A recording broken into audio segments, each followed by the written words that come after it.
कश्मीर जिले के कंदकोट तंगवानी करमपुर घोसपुर बख्शापुर बटाणी कश्मीर ऐं ॿियनि शहरनि में खुलेआम वाइपे जे थींदड़ केमिकल मिलियल खीर ज़हर ऐं इंतिज़ामिया जी ख़ामोशी ख़िलाफ़ शहरनि सियासी समाजी अॻवाननि पारां प्रेस क्लब अॻियां एहतिजाजी मुज़ाहिरो कयो वियो, जंहिंमें वॾे अंग में माण्हुनि शिरकत करे सख़्त नारेबाज़ी कई। इन मौक़े ते सिंध यूनाइटेड पार्टी जे ज़िले सदर ज़ुरैत बिजाणी, जमात इस्लामी जा अॻवान ग़ुलाम मुस्तफ़ा मीराणी, STP ज़िले सदर अकरम बाजकाणी, जिसकम जे ज़िले सदर वालिद नसबज़ोई, डॉक्टर मेहरचंद, अशोक कुमार, इमदाद खोसो, JUI जे अॻवान खानमोहन मलिक, डॉक्टर सुरेश कुमार ऐं ॿियनि अॻवाननि ख़िताब कंदे चयो त शहरनि अंदरि बिना कंहिं ख़ौफ़ ऐं रोक टोक जे केमिकल वारो खीर विकिरो थी रहियो आहे, जेको इंसानी ज़िंदगियुनि लाइ इंतिहाई ख़तरनाक बणिजी चुको आहे।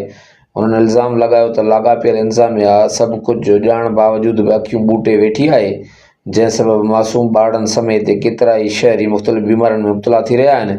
अॻवाननि वधीक चयो त जेकॾहिं फौरी तौर ते केमिकल मिलियल खीर जे विकिरे खे बंदि न कयो वियो ऐं ज़िमेदारनि ख़िलाफ़ सख़्त कार्रवाई न कई वई त एहतिजाज जो दायरो वधायो वेंदो। एहतिजाज में SU समेत ॿियनि शिरकत कई। मुज़ाहिरे में शरीक माण्हुनि हुकूमत खां मुतालबो कयो त शहर में विकिरो थींदड़ ज़हरीले खीर ख़िलाफ़ फौरी नोटिस वठी मुलविस अनासरनि खे कानून जे कटहरे में आंदो वञे त जीअं शहरनि जी ज़िंदगी खे महफ़ूज़ बणाए सघिजे। कैमरामैन टीम सां गॾु जावेद उस्मान बेजाणी, JTN न्यूज़, कंदकोट।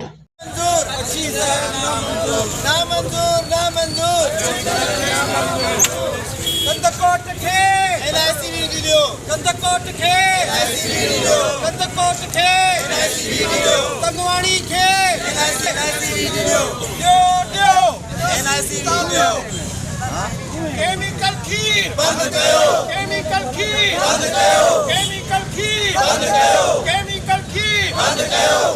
मिला जाग जाग जाग जाग जाग